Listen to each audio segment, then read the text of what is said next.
Hi friends, welcome to the Very Occasional Podcast with Morgan Quaid, now with 50% less quaffle so you can really slam it down fast without those bubbles going up your nose.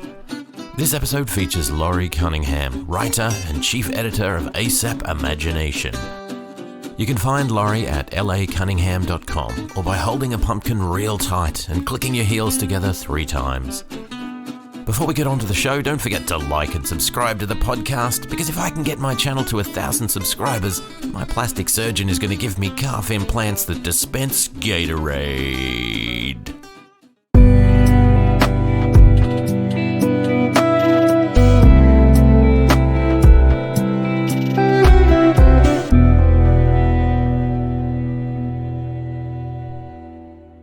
Welcome to the Very Occasional Podcast with Morgan Quaid. I'm joined today by Laurie Cunningham, writer and chief editor of ASAP Imagination. Laurie, thanks for joining us on the Very Occasional Podcast. Thanks for having me. It's fun to be here. It's a pleasure to have you here. So let's talk about. So I know that you're a writer, as some of what you do. Let's talk about where writing started for you. Where did you sort of catch the bug? What was your initial interest, or was it writing, or was it something else creative that sort of morphed into writing?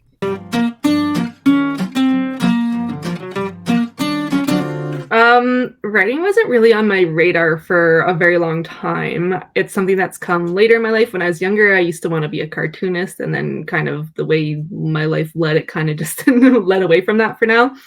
But I ended up going on this trip over to Ghana through this program. And basically I started, I guess, a travel blog to kind of keep connected with people back at home.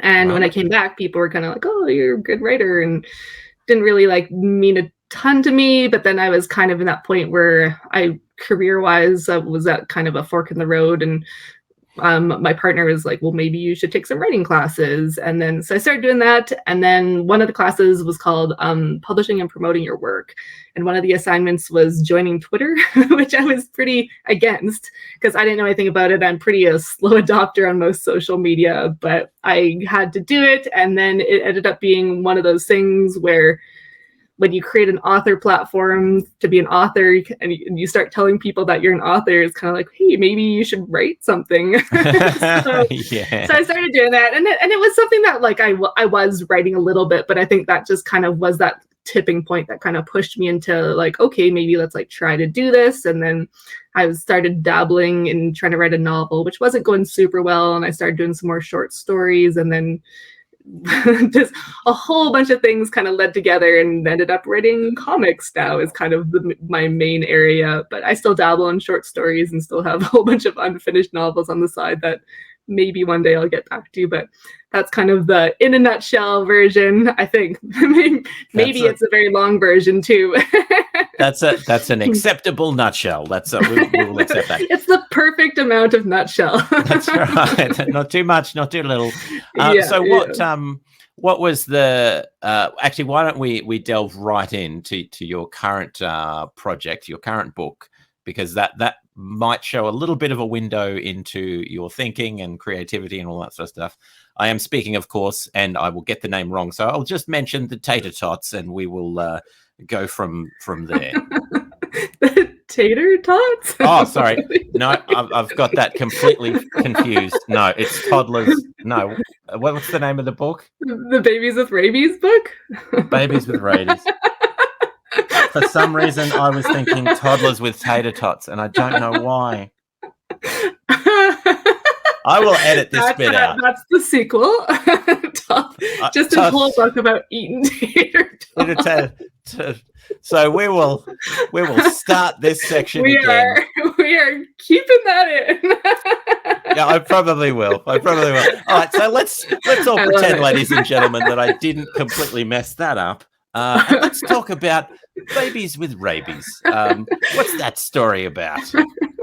So Babies with Rabies it's basically this it's an inappropriate parenting book kind of idea, kind of along the lines of Go the F to Sleep and K is for Knifeball, and all those kind of goofy books where it's basically like a gift book for new parents. And It's an ABC survival guide, so it's kind of, I always kind of describe it as like Shaun of the Dead meets Mad Max, but with babies, or kind of that thing. Like, it's very it has a very zombie-esque Mad Max kind of vibe to it, and it has like, if you're kind of grew up watching 80s and 90s movies, there's some kind of references to that. There's some like subtle pop culture references and stuff, and yeah, it's just like a rhyming ABC books that kind of tells you like what to watch out for and what to expect and how to train and all that stuff. So it's like not full of anything actually useful. It's just just goofy. Just fun.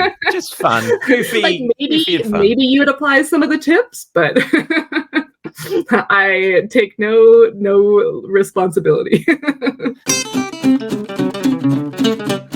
Hi, this is Laurie. You're listening to the Very Occasional Podcast. Remember to like and subscribe, or something very bad will happen. Ominous dramatic music. And how did you find the process of writing? Was it sort of like a little by little, day by day, just a couple of thoughts? Did you outline first? Are you one of those people that likes to outline everything and then fill that in, or is it pretty much just seat of your pants, get in there? See what happens. I'm pretty seat of the pants, especially for that one. Like that one, it just kind of came up as a title and kind of joking around with my parents as we were babysitting my daughter. And then it kind of just like, you come up with one letter, and then just you're like, okay, that would be funny. And then like, you're like, start coming up with a few letters more here and there. And you're like, uh-oh, it's turning into a book. And I actually do have a sequel, which if it happens to be Toddlers with Tater Tots, like maybe. Right. but yeah, so it's kind of the same thing where I've like started writing it. And it's like not a huge push on it, but it's like, letter here, letter there, and then you have like random moments of inspiration. You're like, oh, that would be a funny rhyme, and go with that. But all my writing is fairly by the seat of the pants, and kind of like some things, if you have bigger stories, obviously going completely by the seat of your pants is a little riskier, and ending up with plot holes, or ending up backed into a corner where you're like, not really sure where the story's going anymore. Kind of need to reverse that and find a different point for that to go. But yeah, I'm definitely not an outliner, but I don't love having a ton of structure for things like that. But I feel like I'm probably getting a little more structure as I write, just because sometimes things get bigger, especially in comics. Like we have this big, massive world where we're all writing together, and you can't just completely wing everything. Just wing it. Yeah. No, well, I'm a big fan with novels. The same thing. I'm a very big fan of the wing it and see, and get the characters into a terrible situation, and then how are you going to figure out how to get them out of it? And that's the fun of the whole thing, because you're kind of like, you're the first adventurer trying to figure out how to unravel these knots. But it is slightly different when you're paying artists to sort of make the story into comic form and all that. It has to actually like have, everything needs to have meaning, but like to an extent. I'm not one of those people who are like, oh, like everything needs to be moving the plot forward. Like I think it's important to have moments to just silliness, or I don't know, moments we can reflect and all that stuff. We're like, hey, let's like I know people give like Tolkien a hard time when he's just describing scenery for 10 pages. And I'm like, I don't know, maybe people like that stuff sometimes. Sometimes you want to paint the whole picture. So people have different preferences. So I try not to like listen too much to people's advice and just like, oh, well, you should do this, and then you should do this. And I'm just like, I kind of just want to do what I want. Take different influences where I can. So tell me about the differences that you've noticed then, because obviously for ASAP Imagination, you're editing and writing comics as well as short stories, as well, a whole bunch of different things. And if Paul Hades has his way, who knows? It'll be films and animated series, and God knows what by the time it's done. How has that change been from you? What's that been like, moving away from traditional sort of writing to comics and that sort of stuff?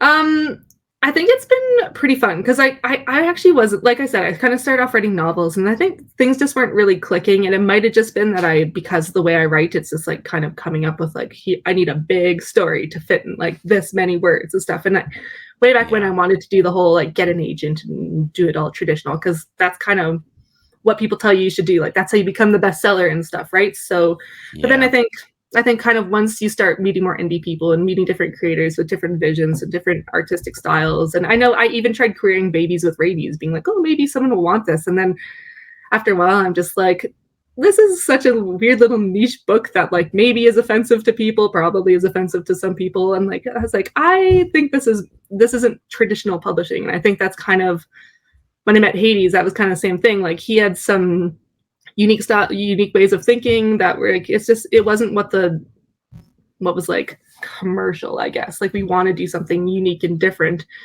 Mm-hmm. And I know switching over into comics is like, it is like way back when it used to be kind of this like, I don't know, kind of what the fringe kind of interest, right? Where it's just like, that's kind of where the Outcasts and stuff kind of went. And like, it's definitely becoming more mainstream, but I think there's still a lot of room when you're indie to just kind of do your own thing, and you don't have to be mainstream. But potentially now that comics are bigger, there's a bigger audience. But I know kind of like switching into comics, I wasn't one of those people who was always a comics fan. Like I used to read Garfield and Archie's and watch like the cartoons and like Ninja Turtles and Spider-Man and stuff. So like I wasn't not a fan, but like I never considered myself like a big comic geek, I suppose, which now I kind of got corrupted and lured in.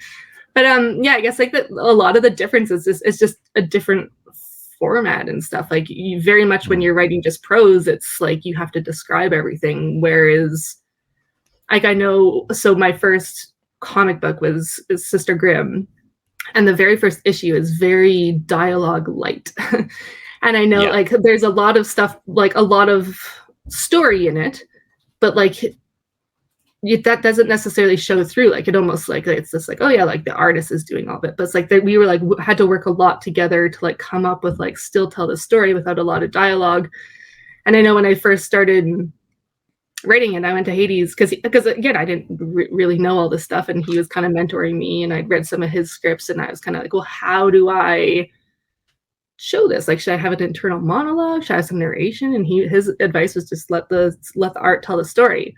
And that's what we did. And that I think it like came up beautifully. And then, but I still have that like little nervousness because like I'm so used to putting a ton of words on the page with writing prose that I'm like, is this like getting the story across? And like, whereas I know like I'm like working on issue 2 right now. And like this character shows up who's very, very chatty. So there's way more dialogue. Whereas like the first issue is very much like her, and it's introspective, and it's like a lot of symbolism and all this stuff. So it's like, it's very different, a different style, and like they're like a different kind of collaboration and a lot of trust. And then of course you have to like space things out. So like every page almost has more of like a feel, I guess, as opposed to like, I don't know, it just is an entirely different way because it's a lot more visual, and yeah, it's just tricky, and you have your page reveals and all these things. Yeah. And then of course, like I'm used to just being like, oh, I'll just write however many pages I want or within a certain page limit. Whereas like this is like you have 22 pages to tell what you want to do. So it's like it's very like tricky and like but fun and like a nice challenge to get that all in. So I feel like that's a very big ramble, but there's the answer. It's great. It's a great answer. It's one of there's similarities with music when you first start off. So I know certainly from the guitar side of things, when you're younger, the goal is get as much in as you can and impress everyone with how quick you can be and how awesome the stuff is. And what you learn as you go on is the better musicians are the ones that know what not to play versus what to play and when to just hold back. And it's the same with writing comics. I think there's a maturity that comes with doing it after a while and realizing, well, I've got to let the art breathe. I've got to let we're partnered art with words. So I don't have to go heavy with all of the words, like you're saying. You know, it's a really important thing. Yeah, and it's a big change, and you're kind of putting faith in the artwork is going to carry the story, at least as much as the dialogue. Yeah.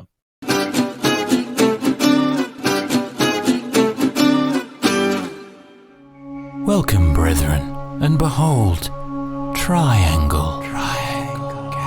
A society of enlightenment and self-actualization, which is definitely not a cult. Triangle. Open your minds and let us ideate your inner potentials for just the small sum of all your earthly assets and future income. Triangle. Definitely not a cult. Join today and learn how to actualize your inner potentials. Triangle cabbage. Yeah, well, and I had like this fun opportunity where my artist on Sister Grimm, it was his first comic book too. So there's a lot of kind of like, I don't want to say it's blind leading the blind, but there's like a kind of a lot of like we're both just experimenting. So like we're not, it doesn't necessarily need to be super polished, but like at the same time, like I think it came, I hope he thinks as well that it came out really well. And I think it does tell the story, but again, you're really close to it. And so it's like hard. You're like, well, I hope everyone else feels like that, but it's super fun getting to, again, just experiment. And like it's art. Like you don't, I know like when I first started writing, I was just like, okay, I need to check all these boxes and then I can publish. It's just like, once I'm here, then I'll be good enough. But it's like, it's not what it is. It's like good enough according to who? According to like some random standard. It's just like, will this really make, like, sure. I think it's, again, kind of like musician. Like you learn how to play some songs and you can get pretty good, and then you learn more, but you can release some songs or an album or an EP, and then like you learn a little bit more and you get better. And like it's a journey, and I think it's important to honor the process and put things out along the way. And just, I know a lot of people I've talked to are like, oh, I'm so embarrassed by my first book, and I don't think I can ever be embarrassed by my first book, because I'm like, this is, at this point in time, I thought this was the best I could do. This is like where I knew it was. And like, sure, it could get better. And like, maybe I'll look back and be like, this was like really awesome. Like this was my first thing. And I wasn't overthinking it. And it turned out to be this like really like perfect little book. So like, you never know. You never know where things are. Like, I assume that there's, again, musicians, like their very first song where like, when you aren't overthinking it, you're like, this was like this art in its like rawest form. And like, part of the charm of it is that there's like, it's not perfect, right? Like, I don't know. And I think that's part of indie and self-publishing, and what I love about the whole thing, and working with new people, and you're almost not corrupted by what you should do. So you get to kind of just do whatever you want. That's the great thing about being an indie. And it's, and once you get a following and people that read your stuff and everything, there's nothing, and I'm the same, there's nothing you like more when you discover an author and you've read their latest stuff and you think that's amazing, to then go back and find this raw, unpolished, slightly clunky thing that started it all. That's amazing, because it's like, wow, this is the nucleus of where it all started. It's so absolutely. And I don't think that like a lot of people like there is a tendency to be like, oh, that was their first one, like it should be worse. But I don't think that should automatically be the case. It's just different, and it's just like people progress and styles change and you get preferences and stuff. So that's I love working with ASAP, and that like we have such a wide spectrum of people we work with. We've worked with people who've been doing this for 20 years. We work with people who are brand new and it's their first comic, and like me and stuff. So, and people who are drawing their first comic, and all different kinds of styles and different ages and backgrounds and stuff. So like, it's super fun being a part of this whole thing. I love it. All right. So let's move on to the next segment of the show, called The Worst Pitch. So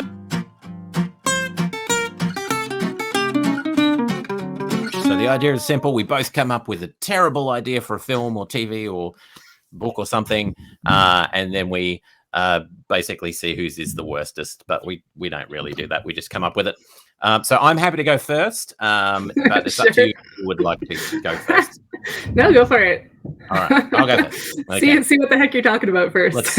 Let's see how low I can set the bar. All right, so it's a very simple idea. It's a kind of 19th century film, or indeed book with words and such, focusing on the life of Sigmund Freud and the birth of psychoanalysis and all that sort of stuff. It's all shot very, broody, all that black and white. I'm thinking, something really arty and all that sort of stuff. And it focuses in on his main area where he's doing psychoanalysis, and the couch that he has, and the patients come in and lie down on the couch and all that sort of stuff. Except the story is that at a moment in time, the couch begins to eat his patients. So the whole story is about Freud trying to deal with the fact that, oh my God, the couch has just eaten one of my patients, and what am I going to do? I need more patients, but they keep losing them. It keeps eating them. There's no resolution whatsoever. It's just Freud losing what hair he has left and getting more and more stressed and developing his own little anxieties and everything, because wherever he lies people down, it doesn't matter which couch. It's not just his couch. Anywhere where he does psychoanalysis on the couch eats the person. So and that's it. And we'll call people getting eaten. People getting eaten, and we will call that's the title. Yeah, that's a good title actually. That's People getting eaten. That's the Canadian title. You can pick your own Australian title. Well, I was going to go the Freud of it all, but which again doesn't make any sense at all. But I like people getting night, eaten. like Fright Night or whatever. Yes.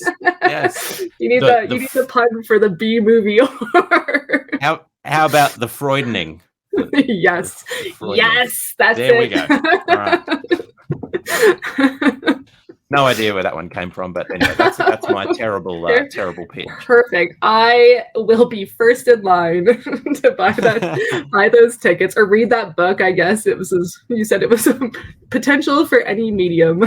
Absolutely. All right. If anyone's listening and wants to produce it, it's available for any medium.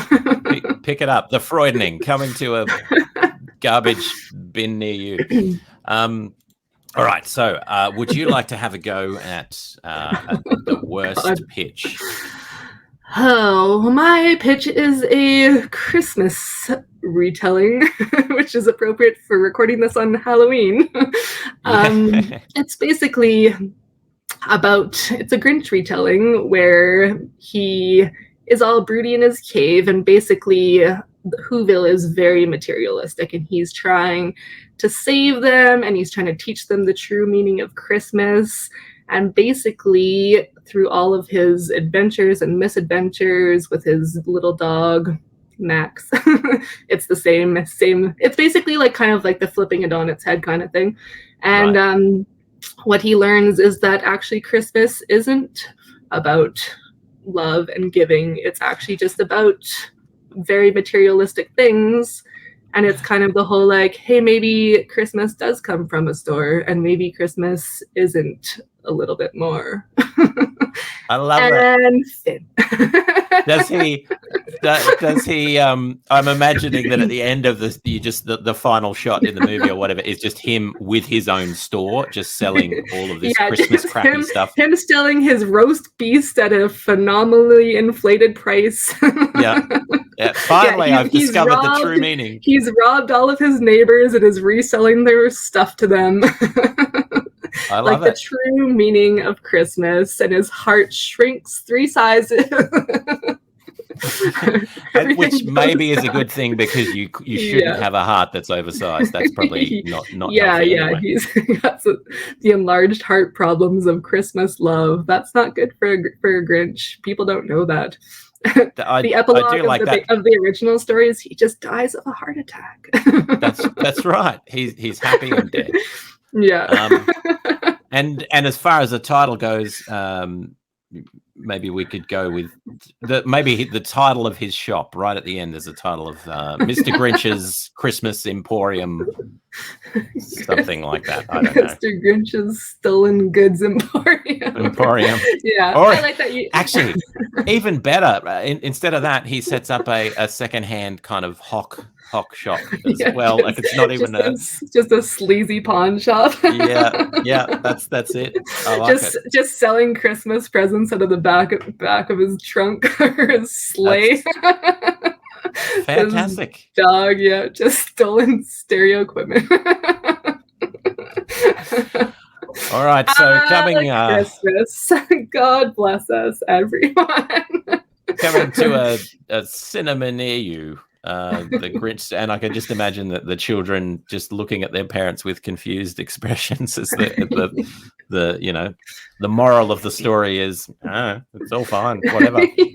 Go and sell stuff. Yeah. All right. The moral of the story is capitalism. Capitalism. rob from the poor and sell to the rich at inflated prices.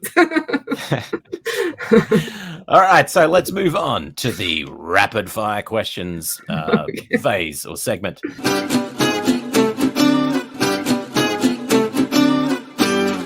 So the questions are rapid, but you can take longer with answers. They don't have to be rapid Sure. answers. All right, so first question. You've got a choice. You have to choose. You can only choose one. Star Wars, Star Trek. Which would you choose? Star Wars. Star Wars. No hesitation, ladies and gentlemen. No hesitation at all. I just didn't really grow up knowing. I had a friend who was her and her family were into Star Trek. I just never got into it, and I kind of wish I had, because I love kind of the message behind Star Trek and stuff, and kind of what people talk about in the community and the fandom. But it's just not something that I really grew up with. In Star Wars, I just know a little bit better. That's fair enough. That's fair enough. And you would need to take a few months to immerse yourself into the Star Trek world. Yeah, for sure. All right. So in the future, all ink is removed from human bodies. It is mandated that every person must get one tattoo unique to them. What is that tattoo that you get, and where do you get it on your person? So I feel like would it have changed? I was just like, technically I have one right now, and I'm just like, well, this one will always be standard. So I could just get the same thing again, but that feels a little boring. But I guess since I've got it, I've had 2 kids, and I feel like getting something for my kids probably feels important. And like, I don't know what the little one's into yet, because he's like very into, like, he's being little, I guess, to be fair. Yeah. He's like 8 months, 9 months. But the oldest one is into pandas, and I always feel like something cute and panda-y feels like that would be good. So we'll see. Something pandas. Something pandas. A giant family of pandas on the back. A big, massive big panda back tattoo. The only I see sticking out of the top of my shirts. I see one problem with that is, and that it's a 50% problem, in that pandas have a lot of black. So that's a lot of ink. Outline. There's gonna be some outlines. Yes. Why not? Well, that's a good choice.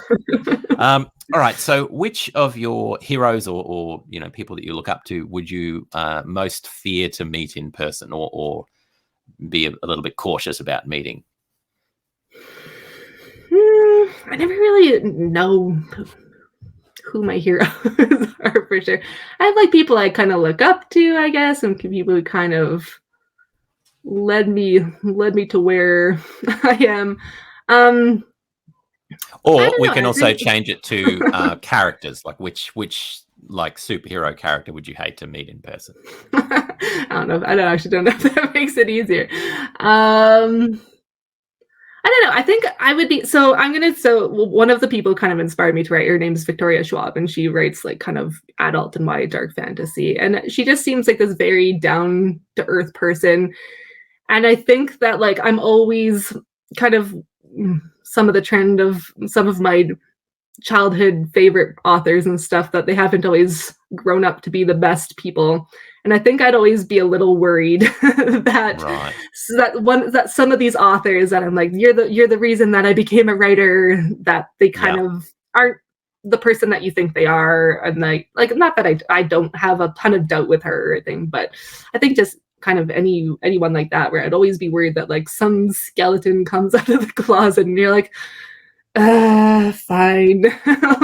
Yeah. Find someone new to look up to, I guess. But yeah, I think there's just always kind of a risk that like you look up to someone and they're just not who you think they are. But I think that's really a risk with anyone. So I don't know. Like she was just a random name I grabbed, so I don't necessarily hold it against her, but well, I'll try and get her. I'll try and get her on the podcast, and I'll ask her. Please send this to her.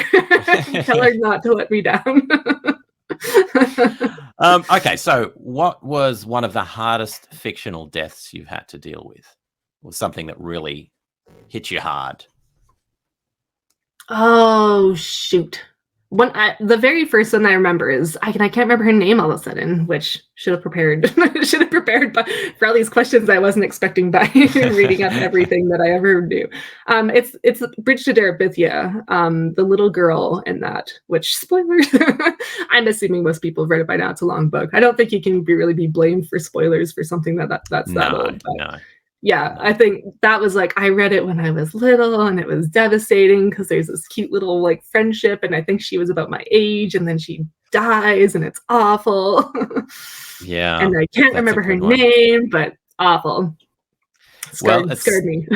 Still it's a good choice. And yeah, the fact that the child is about the same age as you when you're reading it, that's pretty intense. Yeah. Not not kind of the book. I don't know. It was a good book though, but it's a heavy book. Yeah.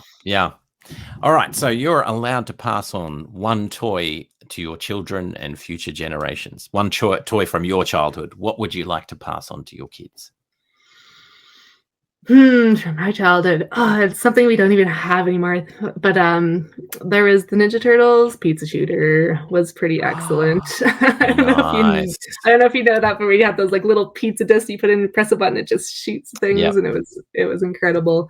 And it doesn't exist. My parents gave away a whole bunch of our stuff and kept a whole bunch of other stuff, and they needed to consult with the adult me and been like, they're wrong things. Yeah, but that one was a pretty epic little toy that we used to play with. Well, that's an awesome choice, and I have one word to say, which is cowabunga. From that. Well, thank you very much, Laurie. It's been amazing chatting to you, learning a little bit about your creative journey and your role with ASAP Imagination. Thank you very much for joining us on the Very Occasional Podcast. Thanks for having me.